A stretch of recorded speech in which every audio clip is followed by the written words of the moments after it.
Welcome to Industrial Organization Psychology, and today we're going to talk about the employee selection, reference, and testing. Still your lecturer, Angela M. de Monteverde.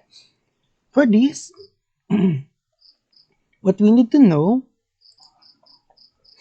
is how are we going to predict performance using employees, letters, and recommendation.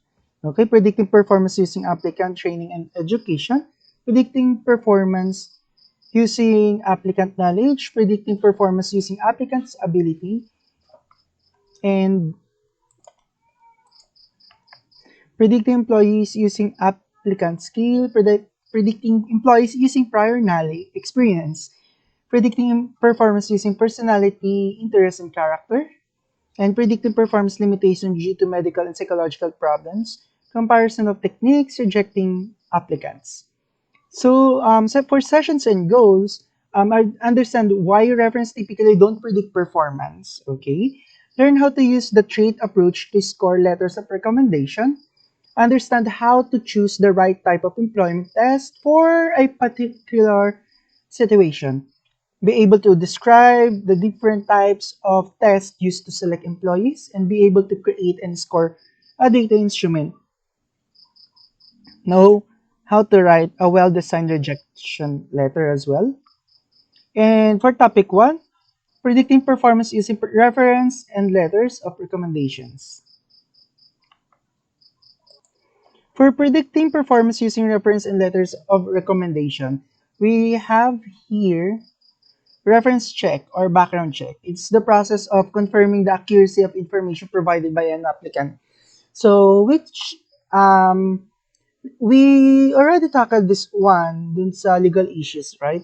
And for us to determine if the all the information that the applicants written on the um, resume or curriculum vitae and also what you've gathered on the interview is for us to know if all of these informations are true, we are going to conduct the reference check. Okay? So, gaano nga ba katama ang mga sinabi nito ni employee sa mga nakalagay sa resume. So, that's why we are doing reference check. Okay? A reference is an expression of an opinion, either orally or through a written checklist regarding an applicant's ability, previous performance, work habits, character, or potential for future success. Ginagawa natin to, it's for us to know kung etong bang certain employee na to ay magkakaroon tayo ng conflict for future in future, or is this a kind of employee that we are looking for the specific type of work na gusto natin, okay? It can be it can be written, okay? It can also be by call or by orally, okay? And dito natin ma-determine if okay, kung may bad issues si employee din sa previous job niya, is maaaring baka maging problem din to sa ating company once we get hired this employee. Okay, so that's why that's the purpose of reference. And also, we have a letter of recommendation. It is the letter of expression and opinion regarding an applicant's ability, previous performance, work habits, character, potential for future success. The content and format of a letter of recommendations are determined by the letter writer. So in this letter of recommendation, usually, hinihingi natin to sa mga previous companies, okay? Or minsan, kung mag-apply man tayo sa masters, hiningan tayo letter of recommendation from the previous teacher kung ano ang naging attitude nito, okay? Or halimbawa, si employee, okay? Kapag nag-apply sa bagong company, ano ang naging attitude nito ni employee din sa previous company? Is there any incidents report? May tardiness habit ba siya? Okay? Or na-promote ba siya and the likes? Okay? Ginagawa natin to para makita if fit si employee dun sa organization na papasukan niya. Okay? We also have reasons for reference and recommendation. Number one, resume fraud. Lying on their resumes about what experience or education they actually have Thus, one reason to check, reference, or ask for letters of recommendation is simply to confirm the truthfulness of the information provided by the applicant. As what I am saying, ginagawa natin si reference recommendation or checking the references is para maiwasan natin yung resume fraud. Malalaman natin kung graduate nga ba si employee dito sa school na sinabi niya at nilagay niya sa resume, nakapag-work nga ba talaga siya dito sa company na pinasukan niya at dineclare niya dito sa bago niyang resume. Okay? That's how important itong si resume fraud. Okay? Para maiwasan natin yung mga upcoming problem na maaaring magawa ng employee inside of the company, we are conducting this kind of reference and background checking. Okay. We also have checking for discipline problems. A second reason to check reference or obtain letters for recommendation is to determine whether an applicant has history of discipline problems. Okay? Para maiwasan natin to is para maiwasan natin, as what I'm saying earlier, yung mga future problems na pwedeng makonduct ni employee, okay? Or pwede niya magawa sa within the organization na papasukan niya is para makita kung may mga critical incidents ba, may harassment ba, may violence ba. Okay? At para maiwasan din natin yung negligent hiring. If an organization hires an applicant without checking his references and background and he later commits a crime while in the employ of the organization may be found liable for negligent. Okay? So, on our part as an HR or as a future HR associate, para maiwasan natin na naging negligent tayo dun sa bagay na hiner natin sa employee without background checking. Halimbawa, ginawa yun ng isang HR or ginawa ng isang organization employee sa newly applicant. If ever na magkaroon man ng other concern or other problems in the future, etong si applicant, ay hindi tayo damay doon. Okay, yun yung iniiwasan din natin. Not for the applicant also, but for our company as well. Okay, so yun yung sasabi natin sa legal issues sa previous lesson. If you will remember, okay? And discovering new information about the applicant. Employers use variety of methods to understand the personality and skills of job applicants. Reference and letters of recommendation certainly can be two of these methods. Former employers and professors can provide information of the applicants' work habits, characters, personality, and skills. Care must be taken, however, when using this method because the opinion provided by a particular reference may be inaccurate or purposely untrue. Okay? Okay, apart from sa kanina, ay sasabi din dito na hiningan natin yon para ma-predict natin kung ano bang attitude or characteristic and skills natin ng employee. However, since na subjective itong mga ibinibigay ng employee, example would be halimbawa, close niya yung supervisor niya or yung instructor or professor niya nung college, okay? Maaaring sabihin nito ni tao in background checking is subjective or maaaring nagsisinungaling siya para lang dahil sa gusto niya maipasok yung employee doon sa workplace na yon. Tapos iba naman pala yung mangyayari when this employee get into that job. Okay? And also predicting future performance. Employers use a variety of methods to understand the personality and skills of a job applicant. References and letters of recommendation certainly can be two of these methods. Okay? As what I'm saying nga, para ma-predict natin kung anong klase nga bang empleyado sa employee kasi news siya sa work eh. Okay? Dahil sa news sa work sa employee, gusto pa rin natin malaman or gusto natin malaman kung ano ba yung mga behavior neto para makapag-prepare din sa HR kung swak siya doon sa organization.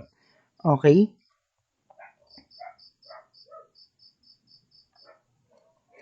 Yun, maaring inaccurate yung information and maaari din naman totoo. Hindi totoo or maaari din naman totoo. So, depende na yun if kaya humingi tayo mga 3 references. Okay, na hindi nila kamag-anak, hindi ka kilala na still working pa rin dun sa company na yun, if in case. Okay, para malaman natin kung ano yung behavior neto na employee. Pa-predict natin in future. Next is, however, the validity and references recommendation of an applicant is low. Sasabi dito, according to the study, mababa daw yung validity neto. This validity is largely due to four main problems of reference and recommendation. Halimbawa, leniency, okay? Knowledge of applicant, low yung reliability at saka mga extraneous factor. Halimbawa, close niya yung dating niya manager, kaya nagsabi ng mga ganito, okay? Halimbawa, sa knowledge of applicant ay hindi naman siya ganung kagaling. Pagkatapos, sabi ng sa reference check ay siya yung best employee kasi nagagawa niya to. Sasabi natin kanina, mababa din ito sa low reliability kasi dahil sa more favorable to inside of the applicant since na sila yung nagbibigay ng mga reference check. Okay? Or here, we call it background check. We also have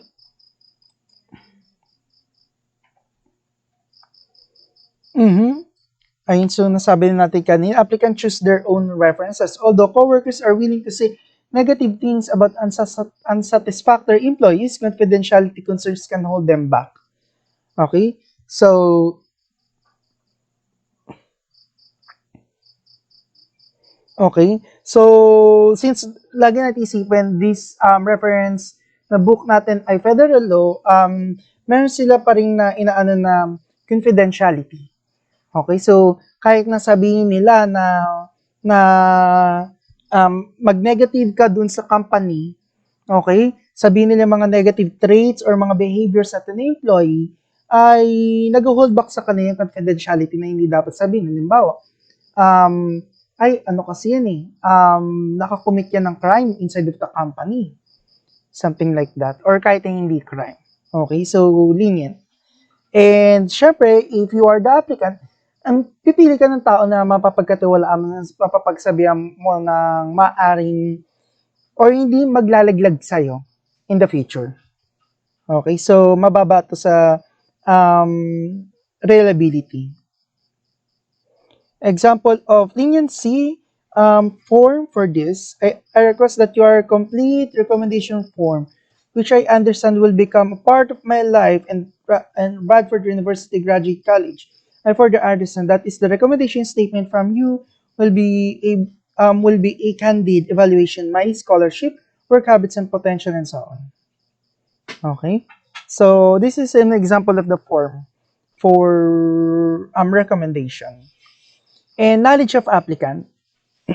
A second problem with letters of recommendation is that the person writing the letter often does not know the applicant well. Okay, has to observe all aspects of applicant's behavior or both. Okay, so dahil nga sa nilalagay na sa reference check, ang mga applicant na or nilalagay nila yung mga boss na kilala. Okay, ay, ikaw manager ka and something like that.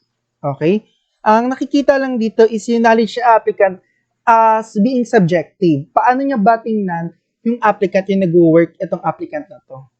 Okay? Without even considering yung observed behavior only by A nor B, A and B, and only by A. So, pinapakita lang dito na if eto si applicant, eto yung behavior ni applicant, and then ang nagbibigay sa kanya ng reference check or ng recommendation, okay, is, example, this one is the manager. Okay, so nakikita lang niya or na-observe niya lang behavior is the A and B, behavior observed only by A, okay, yung certain part lang, but not the whole part itself. And then, malalaman din natin what is the correct evaluation for that one or solution. Okay? Reliability. The third problem with the reference and letters of recommendation involves the lack of agreement between two people who provide references of the same person. Halimbawa, ang sinabi ng isang mong manager or pinagtrabahoan, syempre, at least, di ba, there are times na at least three character references. Okay? So, bakit tatlo? Okay? Maaari kasi yung sabihin ng isa is positive, yung isa naman is negative, and then yung isa naman is to balance that, whichever the two. However, lack of agreement dito kung mas onti yung character reference na ilalagay mo. Okay? Kasi nga, mababa siya sa reliability. What if yung isa magsabi na negative and yung isa is puro positive? How are you going to select that kind of employee? Next is extraneous factor. The fourth problem with letter of recommendation concerns extraneous factor that affect their writing and evaluation. Research has indicated that the method used by the letter writer is often more important than the actual content. Okay? So, for this one, mas nagmamatter kung sino yung nagsulat. Okay? And that is one of the extraneous factor in regards sa recommendation. Sino ba nagsulat? Is this the president, the manager ba? Okay? Or sino ba yung inawagan for recommendation? Okay? Or for background check, ito ba yung school coordinator? Kung mag-apply kayo sa other works? Okay? Sino ba yung nagbigay ng information na to? Kasi according to research, mas nagmamatter kung sino yung tao na nagbigay and specific position of that tao regardless of the content of that paper. Okay? Regardless of the information written on that paper. That is one of the extraneous factor also. And ethics. Because providing references and letters of recommendation is rather subjective process, several ethical problems can arise involving their use. Okay? So, for this, ang sasabi dito ay dahil nga subjective yung pagbibigay natin ng reference and letters, okay, may mga ethical guidelines na hindi nasusunod. Okay, and what are those ethical guidelines na hindi nasusunod? Number one would be explicit state your relationship with the person you are recommending. A person may be a supervisor as well as a good friend. Okay? Since na usually ang nilalagay na as background checking ay yung mga supervisor. And also, na cross neto ang line for being a supervisor because they're also their friend. Okay? Dun sa previous company. Dahil sa may pinagsamahan na sila is ang gagawa or ang maaaring mangyari is i-recommend netong supervisor na to si employee not only by the task na ginawa ng employee, kundi dahil sa friendship niya din yon. Okay? One of the friends, okay, ni employee, yung tao na yon, yung relationship nila is nagko-cross. Okay? Next is honest in providing details. A referee has both an ethical and legal obligation to provide relevant information about an applicant. A good rule of thumb is to ask, if I were in the reference seeker's shoes, what would I know? What I need to know? Of course, deciding what information to provide can often be a difficult process. Halimbawa, tinawagan ka ng isang company or you're recommending your previous applicant to the next company. Okay? So, ang ilalagay mo doon is ano ba yung mga gusto malaman na itong company na to? That's why I'm writing this kind of recommendation letter. Okay? At yung mga sa palagay mo na gusto nila malaman or it can be positive feedback dun sa employee is yun yung ilalagay mo. Okay? So, that is one of the ethics na hindi na i-consider. Okay? Yung honesty. Next one is let the applicant see your reference. Okay? Before sending it and give him the chance to decline to use it.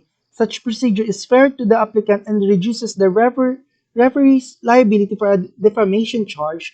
Though this last piece of advice seems wise, it can result in some uncomfortable discussion about the content if references that are not positive. Halimbawa dito is your previous supervisor is writing a recommendation letter for you. And then some of the information that is written on that paper are not true. Okay, so para maiwasan yun, hayaan mong makita ni applicant or makita ng pagbibigyan, yung nakalagay mo na dun sa recommendation to validate that one as well. Okay, however, nakapag-cause to ng uncomfortable issues in regards to that kasi nga, maaring hindi akma or hindi gusto ni applicant yung mga nakalagay dun sa recommendation letter na yon. Okay? And topic number 2, predicting performance using applicant training and education. How are we going to predict ang performance using education? Okay? Kapag ba may Latin honors ka, are you the perfect employee na kailangan namin tanggapin? Okay, so on this part, malalaman natin kung ano ba talaga yung how are we going to predict? Mapapredict ba natin siya sa education or sa mga training niya? Or sa personality niya kung ano yung future behavior and performance natin ng employee? Okay? For this part, predicting performance using ability. Cognitive ability includes such dimensions as oral and written comprehension, oral and written expression, numerical facility, originality, memorization, reasoning, mathematical, deductive, inductive, and general learning, supervisory jobs, supervisor jobs, clerical, etc. Sorry for that. Malalaman natin kung yung cognitive ability ng isang tao is by conducting ng exams. Okay, not only by written, okay, but also in oral, and also how this person comprehend. And also, if we're conducting a cognitive ability test or psychological test in regards dun sa kanya status ng kung matalino nga ba talaga tong tao na to. Okay? Ano ang kakayahan niya doon? And as a psychology major, inline tayo sa pagbibigay ng mga bagay na kung saan nakasanayan natin such as psychological test o yung mga IQ test. Okay? Dito sa IQ test, nakikita dito na maaring is good in math but bad in English. Bakit natin siya ginawa dito yung example? It is because of kung gumagawa tayo or kung tinitingnan natin yung IQ test ng isang tao, dapat yung math niya and English niya ay balance. Okay, hindi yung nagko-conclude tayo some other might conclude na kapag may na siya sa English, at mababa siya sa IQ test na yon, and yung part na nandoon is more on English, halimbawa, okay, or more on math, dapat tinitingnan doon yung ibinabalance mo yung math and English. Kasi nga alam naman natin na ang hiwalay ang left and right hemisphere of the brain natin. Okay? Kapag ba mataas siya sa English, okay, halimbawa, ang English grade niya doon sa IQ test is 90. And then yung math ability niya is 50. Masasabi ba natin na mahina or mababa ang cognitive ability na itong tao na to? Okay? So, what we need to do for that one is to balance that. Okay? Hindi pwede na magko-conclude tayo na ang IQ test na itong tao na to is bababa siya sa math, mataas siya sa English, and i-conclude natin na mahinang nila lang, okay? Sa millennials na tawag. Okay, so dapat doon ay balance. In line with Don, I think siya ang best example para dito sa cognitive ability because sometimes we forget kasi na i-assess yung tao based on the qualities or characteristic na meron siya in line dun sa cognitive skills niya. Okay. Next would be Perceptual ability consists of vision. Dito malalaman kung nearsighted ka ba, farsighted, or night peripheral, core discrimination. Okay, halimbawa, ang a-apply mo is in um, machinery type, okay, or mga factory. Okay, tinitingnan mo kung ito bang tao na to ay may color blind or makakagawa ba or makakonduct ba ng tao na to ang future task na maaari niyang gawin. Okay? So, dito, conduct natin perceptual ability test for us to know kung fit ba siya dun sa organization na gusto niyong applyan or fit siya dun sa type of work na gusto niyong applyan. Okay? Next is psychomotor ability, includes finger dexterity, manual dexterity, control, precision, multi-limb, coordination, responsible to reaction time, arm, hand, steadiness, wrist, finger speed, and speed of limb movement. Psychomotor ability are useful for such job like carpenter, police officer, sewing machinery, operator, post office clerk, and truck driver. Okay? So, we conduct these kind of test or psychomotor ability para makita natin kung fit sila sa mga job na ginagamitan ng mga gantong type of work. Okay? Ayan. So, with that, malalaman natin kung makaka-encounter ba tayo ng problem in the future. With that, malalaman natin kung is this the right employee na hinanap natin? Okay? Next would be physical ability test. Are often used for jobs that require physical strength and stamina such as police officer, fighter, and lifeguard.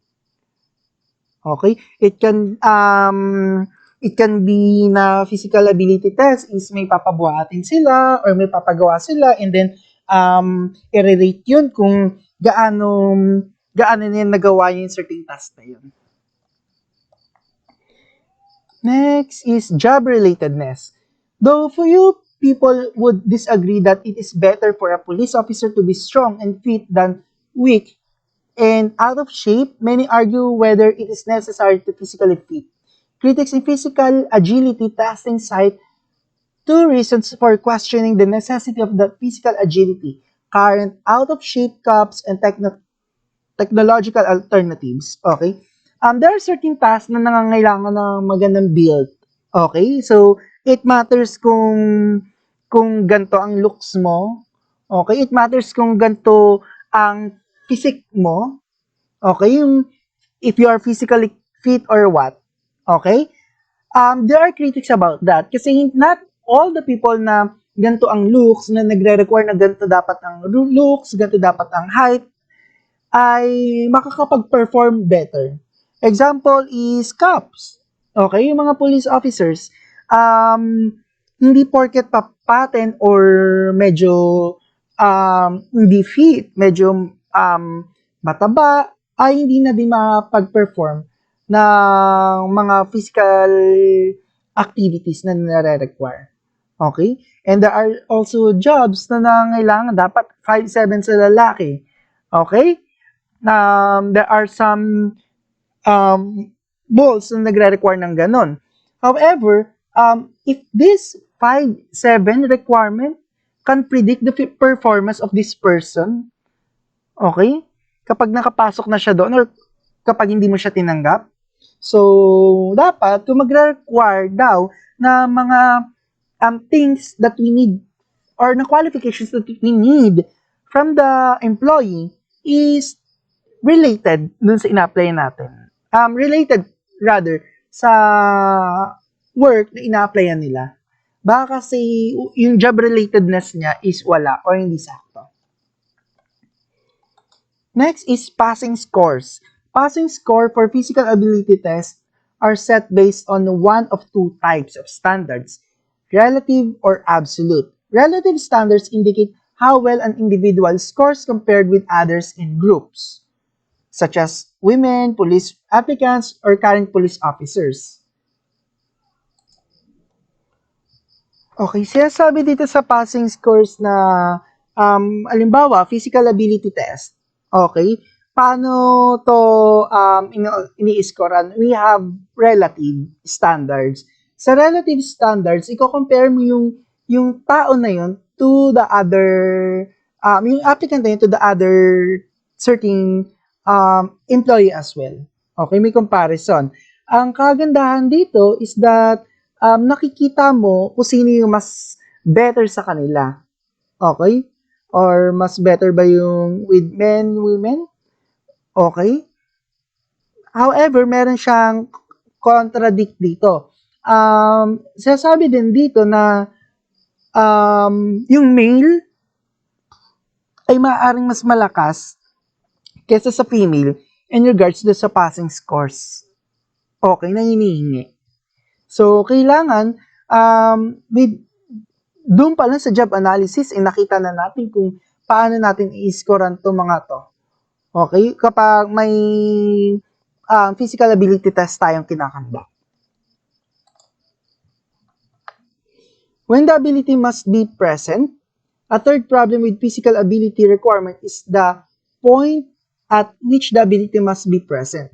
Most police departments require applicants to pass physical ability tests on the same day other tests are being completed. However, the applicant doesn't need the strength or speed until he is actually in the academy or on the job. Okay, so sabi dito na there are certain tests like ito nga sa physical ability requirement na nire-require yung tao, okay, to perform or para makapasa dito sa physical ability test na to, where in fact, na kapag nakapasok siya dun sa inside of the workplace, hindi naman niya kailangan yung ganon. Or hindi niya ginagawa yung ganon. Or wala siyang gagawing ganon. Okay, so yun din another factor kung bakit mahina sa leniency and reliability itong physical ability test. Okay? Kasi there are some work na nagre-require ng physical ability requirement pero once na nandun sa workplace, hindi naman nila iginagawa. Okay? Or hindi naman nila kailangan pala. Predictive performance using applicant skills. Rather than measure an applicant's current knowledge or potential to perform a job or the ability, some selection techniques measure the extent to which an applicant already has a job-related skill. The two most common methods for doing this are work sample and assessment center. Okay, so ano yon? Okay, for this slide,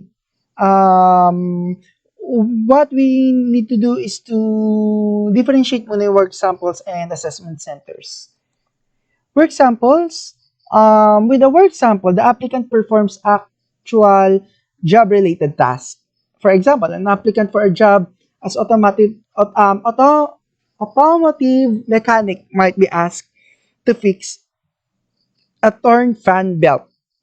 A secretarial applicant might be asked to type a letter. A truck driver applicant might be asked to back a truck up to a loading dock. Okay, so sa work sample, sige nga, you're applying for this certain job. Pwede mo ba sa amin paandarin isang makina kung kasi ito yung work sample na gagawin mo when you get hired dito sa company na to. Okay, if you are applying for secretarial job, pagtityping ka nila.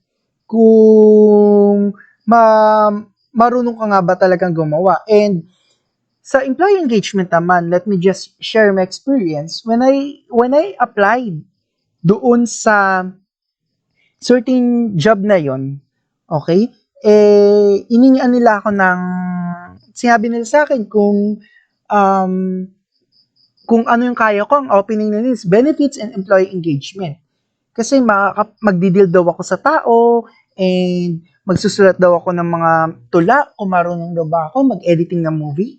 Okay, so with that specific day na pag-a-apply ko, or nung nag-apply ako, is pinagawa nila ako ng tula for Mother's Day.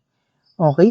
Pag-edit nila ako ng movie, kung paano yung taste, bahala daw ako, and then sino yung magja-judge, and depends on that, kung ano yung outcome na magawa mo, um, doon sila doon kanila, doon sila magkakaroon ng judgment kung tatanggapin ka nila or kukuhanin ka nila. Tatanggapin ka nila or hindi ka nila kukuhanin rather. Okay, so this is the example of that one for work samples. Yung parang inilalagay nila or binibigyan ka nila ng certain task na kung saan kung ano yung gagawin mo when you get hired dun sa company na iyon. Okay, yun yung work samples. Next would be the assessment centers. An assessment centers is a selection technique characterized by the use of multiple assessment method that allow multiple assessor help to guard against many, but not all types of selection bias.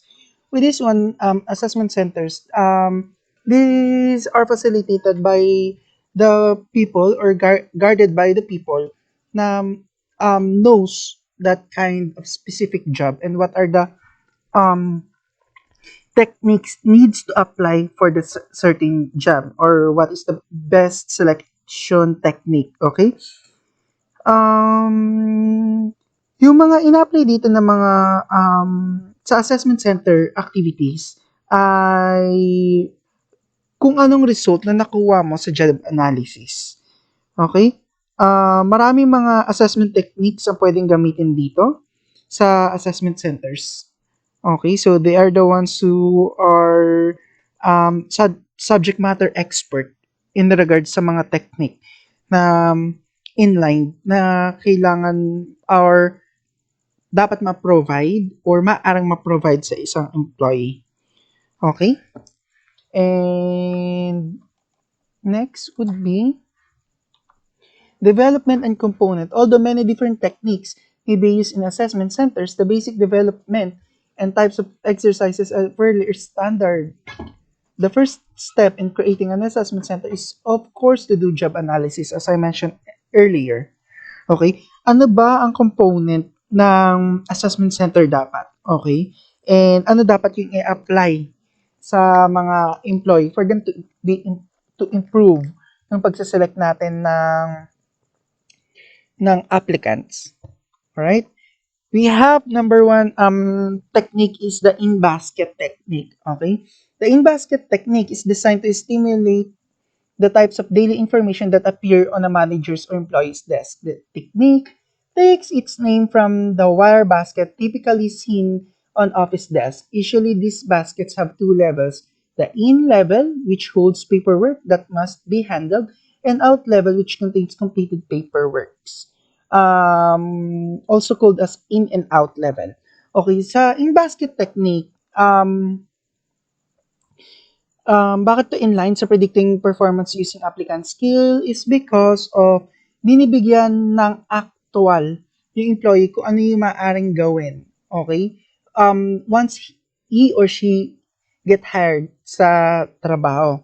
Halimbawa, pasok dito yung kung ano yung mga dapat unahin ni employee.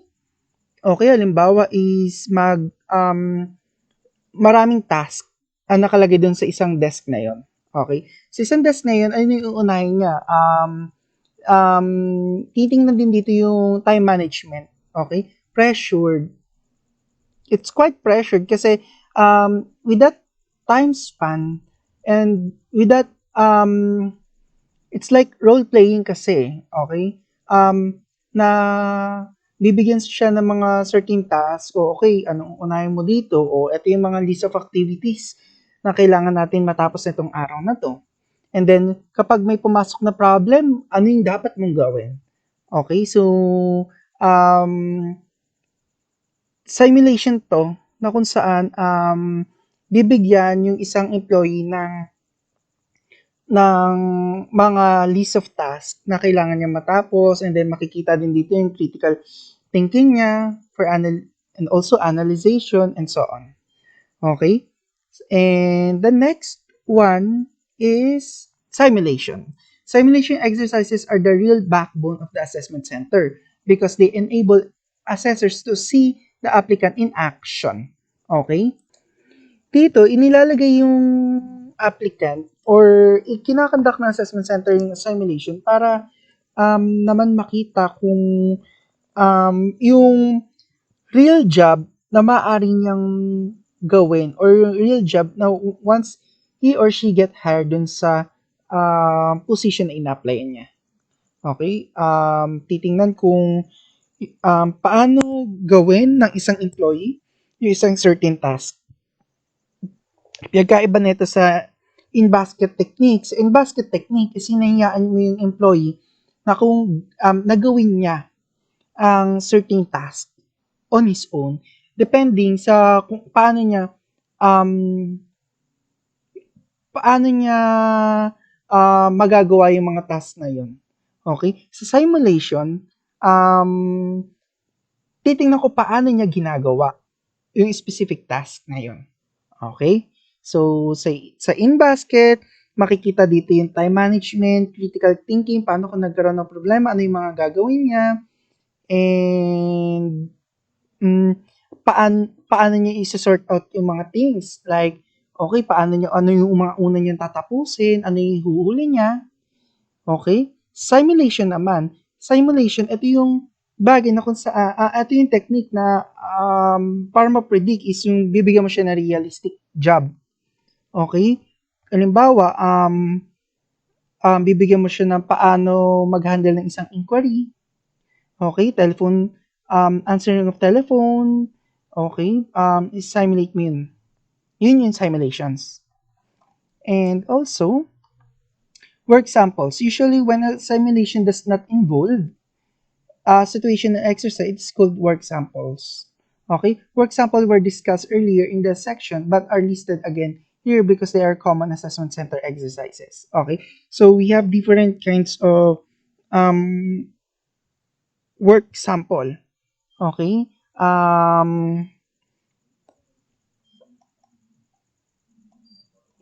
Depending dun sa ipapagawa ni company. Okay?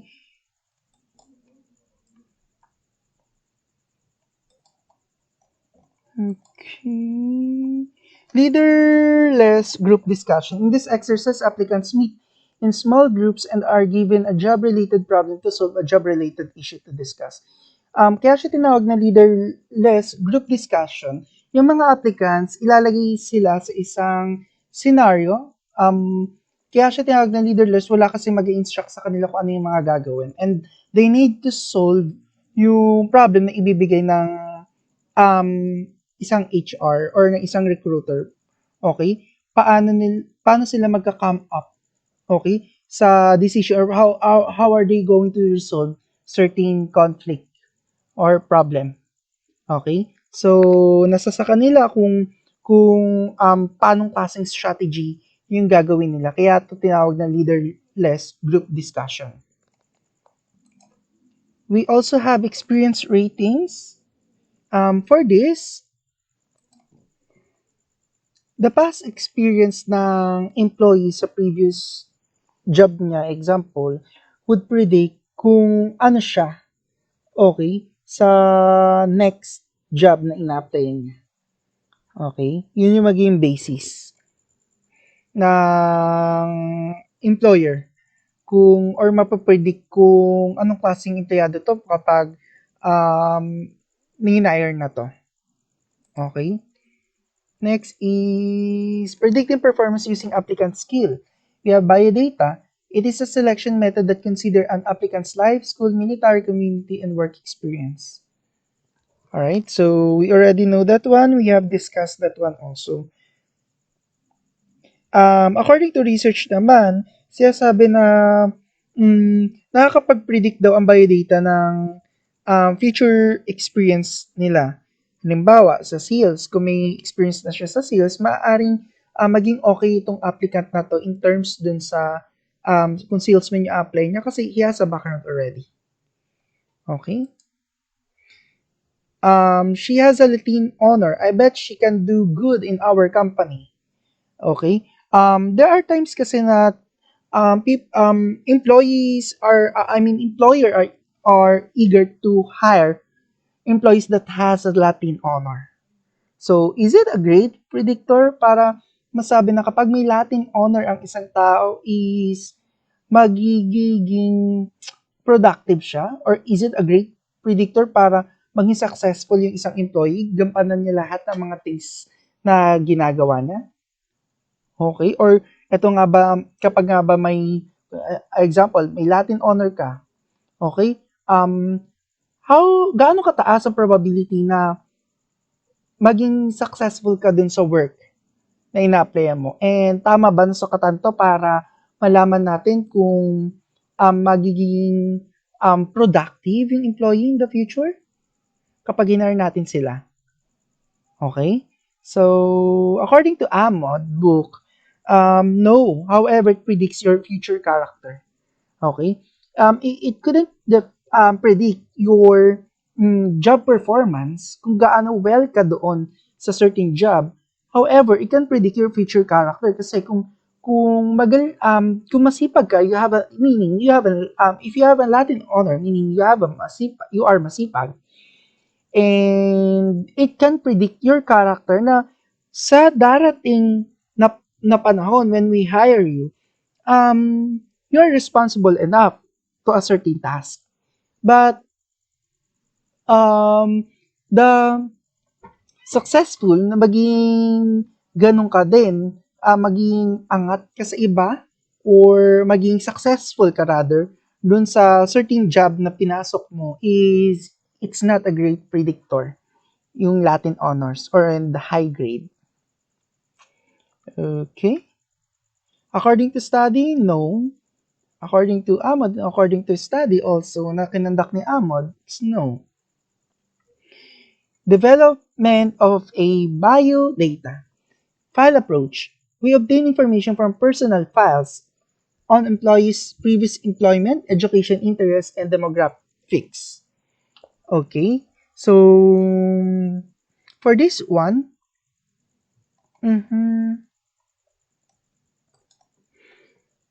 ito yung mga bagay na we have, para makapag-collect tayo or ng information from the employee, we have file approach kung saan makikita yung mga interest, educational background, employment experience.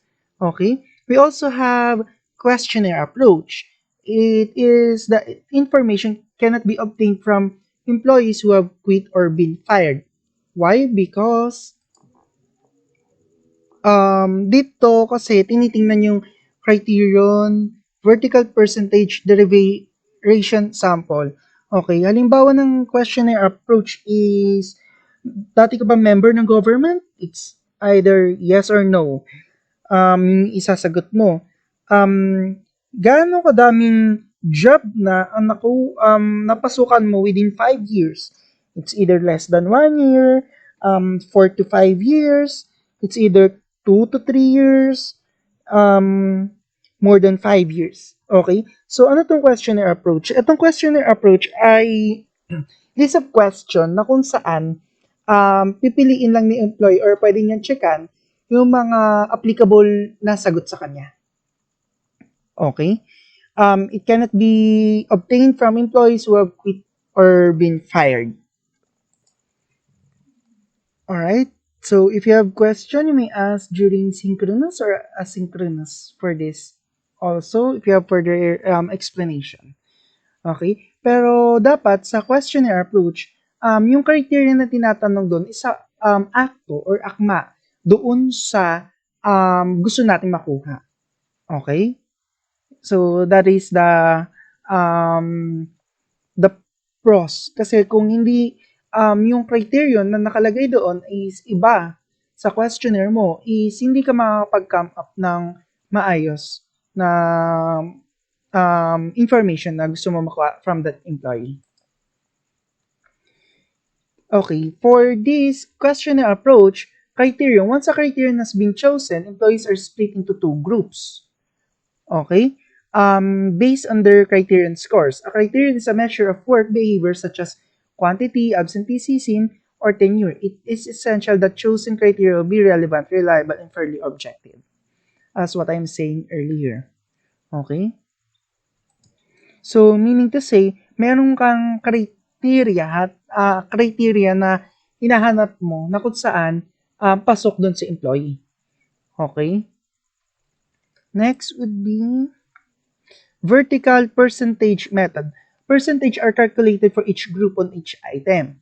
The percentage of a particular response for the low group is subtracted from the percentage of the same response in the high group to obtain the weight of that item. Okay? Halimbawa, sa question mo is ay sa questionnaire approach, may mga percentage ka kung saan dito ang pass, saan dito ang fail. Okay, yung sa vertical percentage method. Okay, yung kung mababa siya, ay kukunin mo siya, tapos kukunin mo yung percent kung saan siya mas mababa, and i-weight mo yun sa mataas. Okay? If you still have question, may ask during synchronous. And criticism of biodata. Even though biodata does a good job of predicting future employee behavior, it has been criticized on two major points. First, hold that the validity of biodata may not be stable. That is, its ability to predict employee behavior decreases with time discrimination. Okay, so okay. Second criticism ng biodata is that some biodata items may not meet the legal requirements stated in federal uniform guidelines which establish fair hiring methods. Of greatest concern is that certain biodata items might lead to racial or sexual discrimination. Okay, because nga, itong sexual discrimination kasi, if if an employer sees yung biodata mo, they might gonna discriminate you. Depends on what they are looking for. Okay, simple as that. Okay. By the way, it's a federal law, so they have specific guidelines na kailangan sinusunod when creating for this. Criticisms of biodata, read handouts for these agreeable to critics. Okay, you may read your handouts for that one and for other criticism. And also topic number 3, predicting performance using reference and letters of recommendation. Personality inventories are becoming increasingly popular as an employee selection method, in part because they predict performance better than was once thought, and in part because they results in less adverse impact than two ability tests. Personality inventories fall into one of two categories based on their intended purpose: measurement of types, normal personality, or measurement of psychopathology or abnormal personality.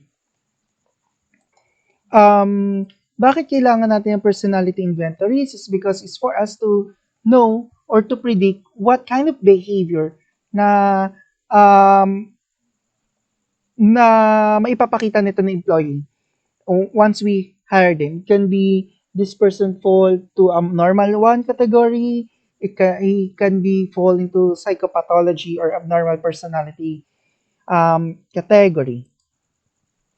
Okay, and all right, we have tests of normal personality measure the traits exhibited by normal individuals in everyday life. Example of such traits are extroversion, shyness, assertiveness, and friendliness. Okay, so these are the qualities na could fall sa test normal personality na traits. Okay? We have Minnesota, Multiphasic Personality Inventory or MMPI, popularly known as the Big Five. We already know that one. The ocean factor. Okay? Openness, consciousness, extraversion, agreeableness, emotional stability. These are the example of personality test. Test for psychopathology. Abnormal behavior determine whether the individuals have serious psychological problems such depression, bipolar disorder, and schizophrenia. Okay? We also have projective tests. Okay? Provide the respondent with unstructured tasks such as describing ink blots, drawing pictures because projective tests are questionable reliability and validity. So, yun yung cons nito. Okay? Yung reliability and validity ng projective test. We have RORSA, such and TAT, or the thematic appreciation test. Okay? Objective tests are structured so that the respondent is limited to a few answers that will be observed by standardized key. Okay? So, since na structured ang objective test, limited lang yung kung saan lang sila pwede mag-answer. And we have this stat for us para mas matingnan pa in-depth yung applicant. Okay? Pwedeng gamitin din in selection of an employee.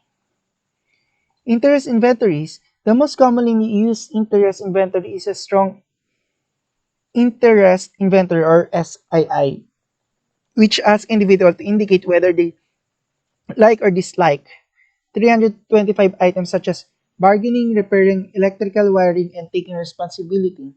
Interest inventory are useful for vocational counseling. Okay, so I know that some of you already are familiar with this. Integrity test, also called as honesty test, that an employer the ability that an applicant would steal money, merchandise. Integrity tests are used mostly in the retail area and more than sorry, not to include the number, a million are sold each year. Okay?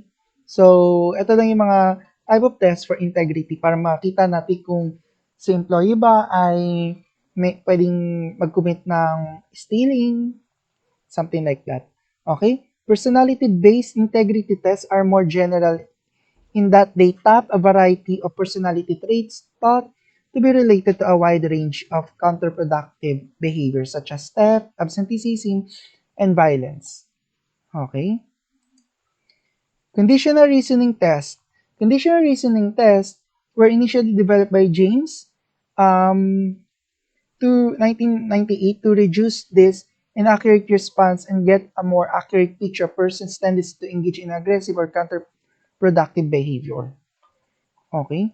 Conditional reasoning tests provide test takers with series of statements and then ask the respondent to select the reason that's best justify or explain each of the statements. Okay? Si graphonology, tinitingnan din based on handwriting, based on handwriting, pipiliin mo si employee. Makikita mo kasi yung personality niya doon. Okay, so graphonology. These are the kind of test na pwedeng natin gamitin when it terms na selection, employee selection. Topic number 4, predicting performance limitation due to medical and psychological problems. Okay, predicting performance limitation due to medical and psychological problems. We already talked about this. Or why do we need to have drug test, psychological exam, and medical exam? Okay, because we are adhering to DOLE. Some other informations might not suitable here in the Philippines. It's because it's federal laws, as what I always say. Okay, what is the best way to reject applicants? Okay, so by the way, let me go back on this slide. Dito, in case na mag-commit man ng kung ano si applicant, si employee kapag na-hire mo na ang applicant, okay, and may nakita ka or may problem ka na na-found out, and you are negligent to get that information upon hiring, at hindi mo kinuha, as what we discussed earlier, in charge ka doon. Okay, for negligent hiring. Okay, for what is the best way to reject applicants? Give rejection letter. not most applicants or not most company are giving rejection letter dito sa Philippines. Okay? But if you are applying in electronic or maybe in JobStreet or LinkedIn, they're giving or they're some of the company are sending back or giving you a rejection letter kung hindi ka hired. Okay? So, yun daw yung pinaka-best para mag-reject ng applicant is to magbigay ng rejection letter. Usually, kapag itong rejection letter na to is kadalasan mas nakikita ko na napapractice sa mga BPO company if they are not qualified to move on to the next interview. Okay? Halimbawa, meron 5 sets of interview. Okay? And you are not qualified mag-move dun sa ikatdalawa, ikatatlo, they're giving rejection letter. But some companies naman here in the Philippines, they're not giving any rejection letter. They just text you. Okay? Na if you are qualified, not most of them, only few companies do that one. Usually, sinasabi nila, tatawagan ka na lang namin within 3 days. Okay? If you did not receive any call from us, meaning you are not qualified or may nakita kami na mas qualified, mas pasok ang qualifications na hinahanap namin to a certain job. Okay? So, ganun siya. But if the employer asks you to kindly wait for a text or a call if you will be qualified or no, it's not bad to ask kung pwede po ba akong makakuha or malaman kung gano'n yung po katagal ako mag-iantay ng, ng text or tawag nyo. Okay? So, most of them is binibigay naman yun. Okay, within 2 weeks, within 1 week, or within 3 days para di umaasa sa employee in regards na kung tatawagan pa ba sila or hindi na. Okay? But, the best way daw is to give rejection letter. So, ano yung nakalagay doon? What to include on the rejection letter? This, a personal address and signed letter, the company's appreciation, okay?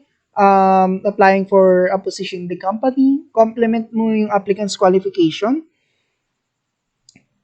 a comment about the high qualification possessed by other applicants. Ano yung mga qualifications na hinahanap nila nakita nila sa ibang applicants. Information about individual who was actually hired. A wish of good luck in future endeavors. A promise to keep the applicant's resume on file.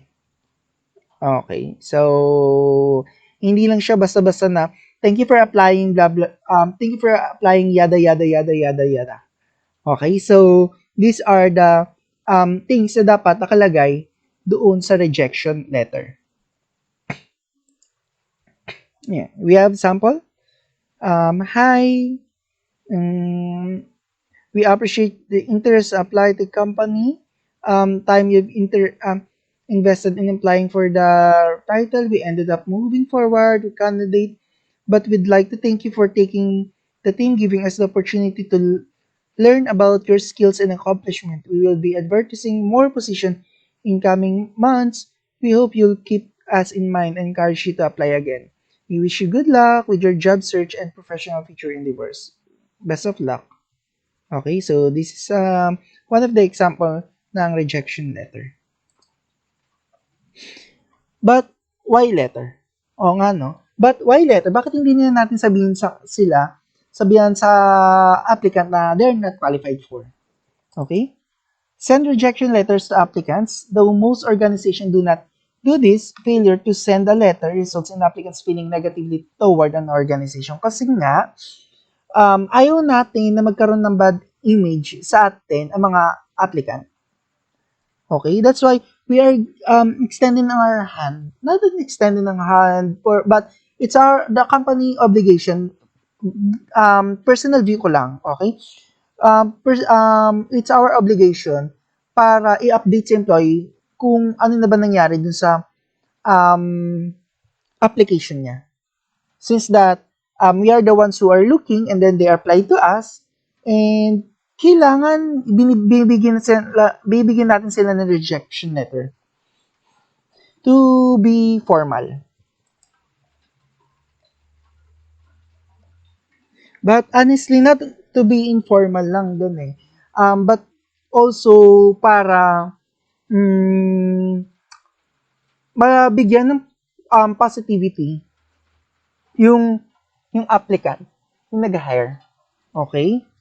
And hindi ganun kasakit sa kanya yung pagdadaan and makapag-keep on going siya. Okay? Don't send a rejection letter immediately. It suggests that applicants react more positively if there is a delay in receiving the letter. Though these findings seem to go against the thought that applicants can be better manage their job searches if they know they have been rejected, it may be rather that too quick of rejection makes applicant feel as if they are such a loser that the organization quickly discarded them. Okay, so yun din yung flaws. Kung bibigyan natin sila agad-agad ng rejection letter, ay isipin ni applicant na ano ba yan, ang bilis nyo naman mag-decide para i-reject ako o para hindi nyo ako kunin sa company nyo. Okay? And also, para mas positive way nila matatanggap yung rejection letter. Be as personable and as specific as possible in that letter. Okay? With the use of automated applicant tracking system, it is fairly easy to individually address each letter, express the company's appreciation for applying, and perhaps explain who was hired and what their qualifications were. In general, friendly letter results in better applicant attitudes. Okay? Do not include the name of contact person. Surprisingly, research has shown that including such a contact decreases the probability that the person will reapply for future jobs or use the company's products. Okay, so wag ilagay yung contact information doon. It's because of iiwasan na ni employee na mag-apply dito sa certain company na ito. Okay? And if that is in line sa advertisement, hindi niya na or alimbawa maybe pasok dito yung um oh,